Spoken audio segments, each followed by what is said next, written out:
Hello বন্ধুরা, নতুন একটা ব্লগ নিয়ে চলে আসলাম। আজকে কাকা রাঁধবে বিরিয়ানি, তাই জন্য কাকা আলুটা ভেজে নিচ্ছে লাল লাল করে। আলুটা ভাজা হয়ে গেছে, এখন নামাচ্ছে। এখানে ভাতটাও চাল দিয়ে দিচ্ছে।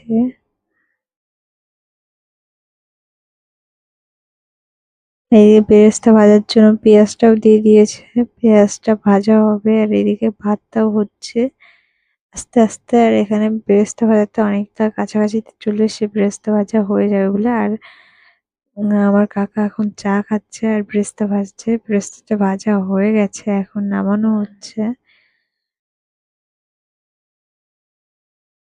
ব্রেস্তাতে নামানোর পরে মাংসটা ম্যারিনেট করা হচ্ছে। এখন কড়াইতে তেল দিয়ে মাংসটা ঢালা হবে। মাংসটা ঢালা হয়ে গেছে।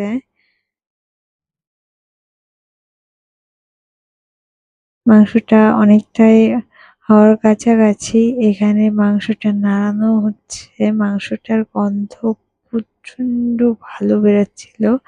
আর এখানে টেস্ট করে দিচ্ছে আমার কাকা যে মাংসতে লবণ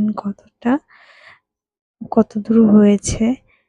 আর এখন আমার কাকা মাংসটা নামাবে, কষানো হয়ে যাচ্ছে বলে এখানে গোলাপ জল, কেওড়া জল, আতর সবই দিয়ে দিচ্ছে।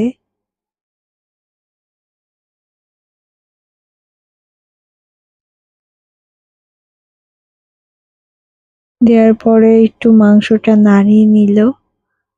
নাড়িয়ে নেওয়ার পরে খানিকটা জাল দেবে। জাল দেওয়ার পর মাংসটা নামাবে। মাংসটা নামানোর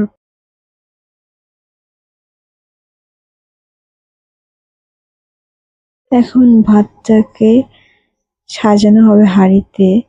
হাঁড়িতে সবার আগে একটু তেল মাখিয়ে নিল, তারপরে একটু মাংস দিল। মাংস দেওয়ার পর এখন ভাত দেওয়া হবে।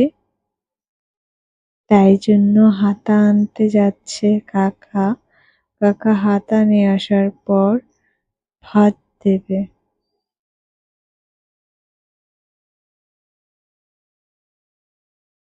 এখন ভাত জ্বালা হচ্ছে একটু একটু করে। ভাত দেওয়ার ভাত দিয়ে সাজাবে। সাজানোর পরে আবার মাংস দেবে। তার মধ্যে ঘি, কেওড়া জল, গোলাপ জল, আতর একটু একটু করে দেওয়া হচ্ছে। তারপর বিরিয়ানি মশলা